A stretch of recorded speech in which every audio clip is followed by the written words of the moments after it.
So we are live. This is probably going to be the strangest live stream I've ever done. Blank piece of paper in front of me. A little bit of information that's breaking right now on the prompter. Obviously, you guys know why we're doing this out of nowhere. Charlie Kirk, my friend, the head of Turning Point USA, radio show host, father, more importantly, husband, was shot at an event at, where was it, guys? Utah Valley University, just about an hour ago. It looks pretty horrific. There's a lot of stuff breaking. I'm not even exactly sure why we're doing this, other than I was in the studio right now because I'm going to New York early in the morning for a 9/11 memorial. So we're not going to be live tomorrow. I'm going to pre-tape some stuff for that. And I obviously have to address this, and not just because it's news, but I know Charlie well, and he's been to this house multiple times, and we've broken bread multiple times, and we've done dozens of the exact same type of events that he was just shot at. We've done them together over the years. There was about a year or so where we probably did about 50 of them. The culture wars were very different at the time. The world was very different at the time. So I don't know exactly, I just quickly did something with Russell Brand for our Actual Friends podcast because we were on air as it happened. And what I said to him was, it's like, I don't want to narrate the end of the world. That doesn't seem that great to me. But something has shifted, I think, in the ether here. And it's not good. And we're going to have to figure out how to get out of this. I'm being told right now that apparently he has been stabilized and he's in the hospital receiving blood. There were two videos, I guess, that were going viral immediately after. There was one from a distance where you see him get shot, but you can't quite see it up close. And then there was an up close one, which I heard a moment ago may have been AI, because there's just an unbelievable amount of blood, and hopefully that one is AI. I know that Charlie is strong. I know that there are literally millions of people around the world that are praying for him right now. I don't know that there's anything else that we can do besides that. I have no doubt, I already started to see it, some of the people online that were either celebrating or MSNBC sort of excusing it. He's a flamethrower and he says controversial things. It's like, yeah, if we're at the point in society, in American culture, that we can't say controversial things without the threat of being killed, or not just the threat, without actually being killed, well, then it's over, right? Like, then the experiment, as we're about to roll into our 250th year, is over. So it does not matter, obviously, if you hate every single thing that Charlie Kirk stands for. You can't go out and kill him. There's plenty of people that I criticize on this show every day that I find their ideas absolutely abhorrent, that they are trying to rehash the time-tested failures of societies that are long gone, and they want to import them here. You can't kill them.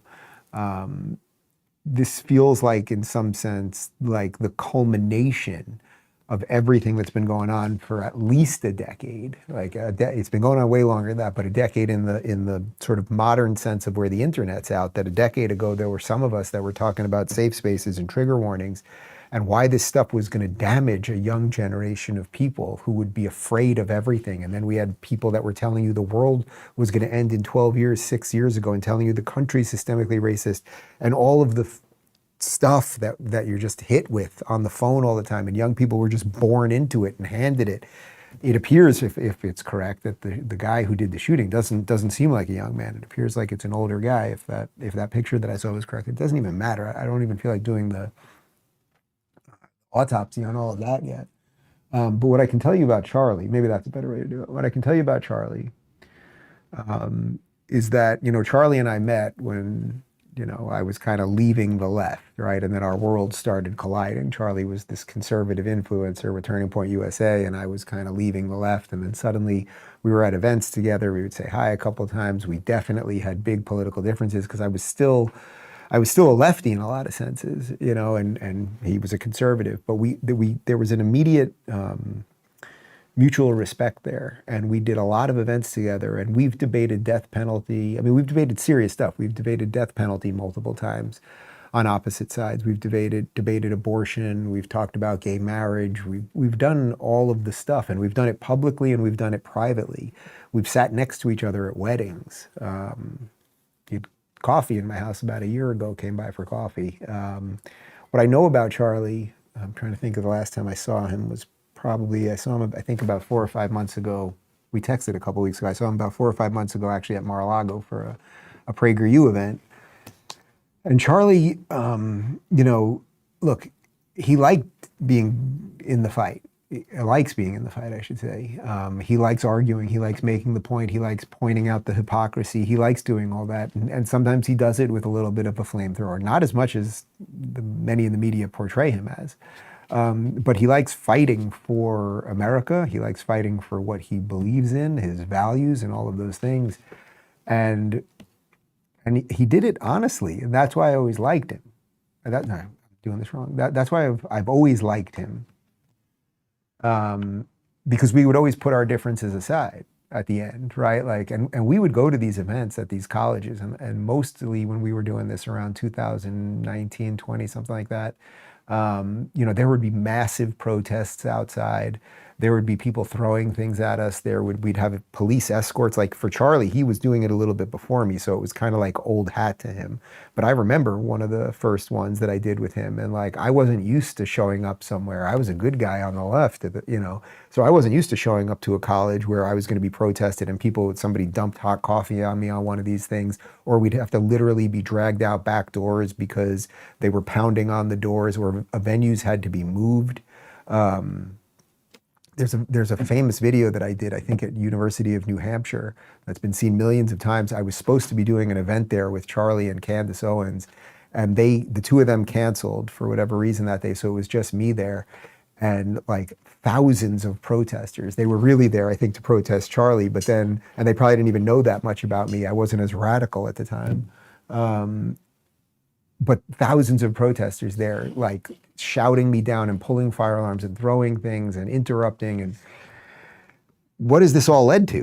What has it all led to? I suppose it has led to what we just saw this afternoon, just moments ago. So I'm just praying for, and I think all you can do is pray for a human being right now. It does not matter if someone has completely polar opposite views than you, right? Like I do it every day on the show. I make fun of these people. I try to do it with a little bit of humor, right? Because if I was to just like analyze all of their bad ideas over and over, I'd kind of go crazy. I don't think I would want to do this. So I try to do it with as much like kitsch and over the top and sarcasm and all that stuff as possible. But it was always the danger. It was always the danger if you called everybody Nazis. What would you do if you call that guy Hitler enough? What do you think somebody might do if they actually started to believe that? And that's the dangerous position that we have put ourselves in. We lived through this with Trump, who thankfully lived through his assassination attempt, and we can only pray that Charlie will live through this assassination attempt. But if we don't really start thinking about how we're going to do this better, and I know there's a lot of forces that don't want it to be better. There are forces that are outside of this country that don't want it to be better here. There are forces in this country that don't want it to be better here. I can only speak to those of you who want it to be better. And I actually do think that's most people. But how you reach them, how you really, you know, if most of us are just kind of, all right, let's live and let live, you know, let's try it that way. And let's accept that there's some differences, and that's why we have states' rights, and that's what individual choice is all about, and that's what the pursuit of happiness, that's what the whole thing is all about. Like, that's great if a certain amount of people believe that. And then what do you do when there's this other set of people who have been so broken into believing that you're evil for that, and that they want your stuff now, or they won't let you alone? Like, live and let live is great, but it's a mutual exchange, right? There has to be something common. It has to be common enough that enough people will say it and then operate within that. But if you and your people say live and let live, and then there's another force that's out there that's unrelenting in trying to take that away from you, I don't know what you do about that. But I know that Charlie fought for the things that he believed in honestly, imperfectly and honestly. We still have our political differences, and who the hell cares? Who the hell cares? Is there anything else breaking at the moment? I don't know. There's a video You of know, him being rushed to the hospital. yeah, there's a video. I don't think we have to bother with any of the videos. You guys can see all the videos. So there's a video of him being shot. There's a video of him being rushed to the hospital. Last I saw, right before we started, a friend who has some insider knowledge said that there was a heartbeat at the hospital. I'll text you this three. Yeah, I don't know. All right, Phoenix is going to text me something. We got to figure out how to be better at this thing. That's everybody. You know, when I go away in August, you guys know I really try not to think about politics, and I usually don't. Like weeks could go by where I don't even think about Donald Trump. Like I just get away from the entire thing. But the thing that I think about sort of in like the blue sky sense, something that just kind of pops in my head randomly throughout the day will be how can I be better at what I do here, right? Like how can I actually communicate this stuff in a better way? Because I do want the world to be healed. I do want the world to be better. As I said at the top, I don't want to just narrate the end of the world. I don't want to do this for another 20 years and be like, boy, everything really did get worse and everyone I know got shot. I would prefer that not be the way we do this. I do want it to get better. So I'll have to think about that. I think that's important to think about. Let me just see what was sent me here. Okay, so it sounds like, all right, so I have to jump to Fox now? Is that what we're doing? Sorry. Yeah. No. Yeah. Look at my text. You're fine. Okay.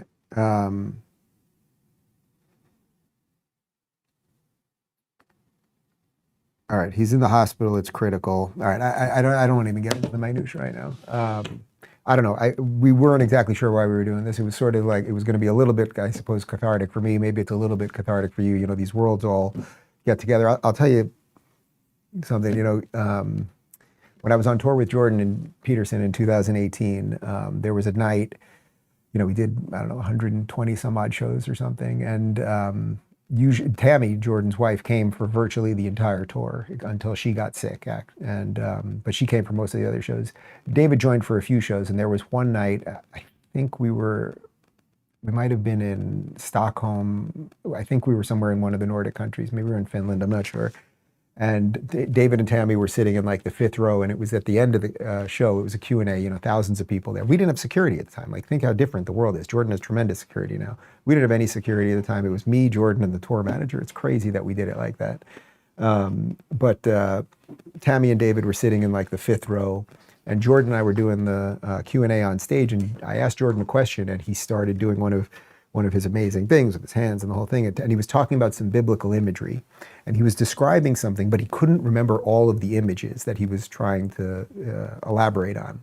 And suddenly we heard sort of like a crash and a scream in the back, and then there was all this commotion, and we saw someone running to the stage who, as he approached the stage, got tackled, and his phone kind of went flying. This might be on video somewhere. His phone kind of went flying to the stage, and Jordan saw it.